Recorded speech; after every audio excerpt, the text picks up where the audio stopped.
कई वर्ष पुरानी बात है। एक खूबसूरत से शहर में मिडास नाम का राजा अपनी पत्नी और बेटी के साथ रहा करता था।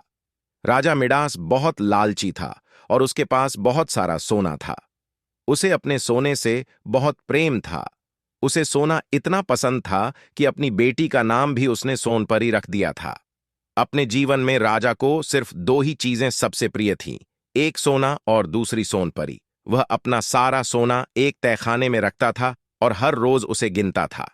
उसकी इस आदत पर रानी कहा करती थी कि महाराज, आप ऐसे हर रोज अपना सोना गिनेंगे तो एक दिन यह सारा सोना गायब हो जाएगा। रानी की इस बात पर राजा मीडास बहुत नाराज होता था। वह कहता कि रानी, इस सोने का महत्व तुम नहीं समझोगी। दुनिया में सोने से ज्यादा खूबसूरत और कीमती कुछ नहीं है। हर रोज राजा अपना सोना गिनता और सोने के लिए उसका मोह बढ़ता ही जाता। साथ ही दिन ब दिन राजा और लालची होता जा रहा था। जहां एक तरफ राजा को सोने से इतना मोह था, वहीं राजकुमारी सोनपरी को सोने में कोई दिलचस्पी नहीं थी। दिन भर वह महल के बगीचों में खेला करती थी। उसे प्रकृति से बहुत प्रेम था। सोनपरी राजा से कहा करती थी, पिताजी, देखिए इस फूल को, यह कितना सुंदर है। इस पर राजा मिडास जवाब देता कि हां, सुंदर तो है, लेकिन अगर यह सोने का होता तो और ज्यादा सुंदर होता। सोने के लिए राजा मिडास की लालच इतनी बढ़ती जा रही थी कि वह दुनिया का सबसे अमीर व्यक्ति बनना चाहता था। धीरे धीरे उसकी यह चाहत कब पागलपन में बदल गई, किसी को पता ही नहीं चला। एक दिन राजा ने सबसे अमीर आदमी बनने के लिए भगवान से प्रार्थना करने के बारे में सोचा। उसने खाना पीना छोड़कर भगवान का ध्यान करना शुरू कर दिया। कई दिन बीत गए, लेकिन राजा मिडास ने अपना ध्यान भंग नहीं होने दिया। उसकी इस प्रार्थना से भगवान प्रसन्न हुए और उसे दर्शन देने पहुंचे। भगवान ने कहा कि बताओ, तुम्हें क्या वरदान चाहिए। राजा ने कहा, भगवान, मुझे ऐसी शक्ति दो कि जिस भी चीज को मैं स्पर्श करूं वह सोने की बन जाए। भगवान ने उसे वरदान दे दिया और कहा कि एक बात हमेशा याद रखना कि सोने से तुम हर खुशी नहीं खरीद सकते। ऐसा कहकर भगवान गायब हो गए और राजा खुशी के मारे झूम उठा।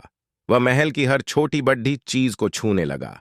कुर्सी, मेज, गमले, पलंग, हर वस्तु सोने में बदलती जा रही थी। राजा बागीचे में पहुंचा और पेड्डा, पौधे व फूल को छूकर सोने का बना दिया। इतनी भाग दौड़ करने की वजह से राजा मिडास थक गया था और उसे भूख लगने लगी। वह खाना खाने के लिए महल में गया और अपने सोने की कुर्सी व मेज पर बैठ गया।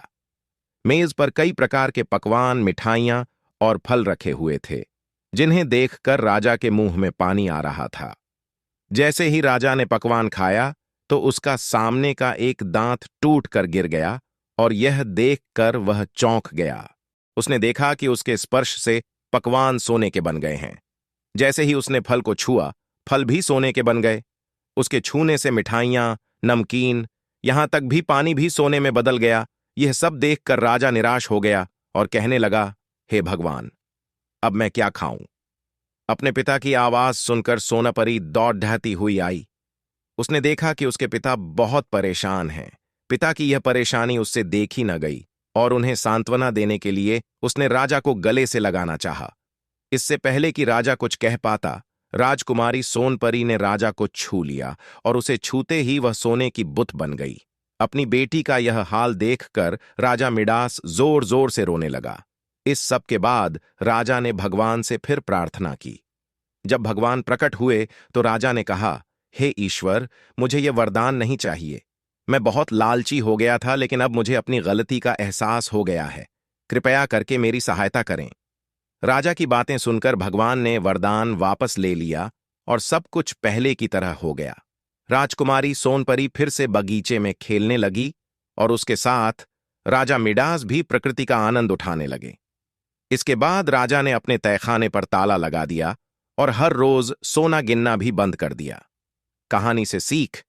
इस कहानी से यह सीख मिलती है कि कभी लालच नहीं करना चाहिए, क्योंकि लालच बुरी बला है और उसका फल हमेशा बुरा ही होता है।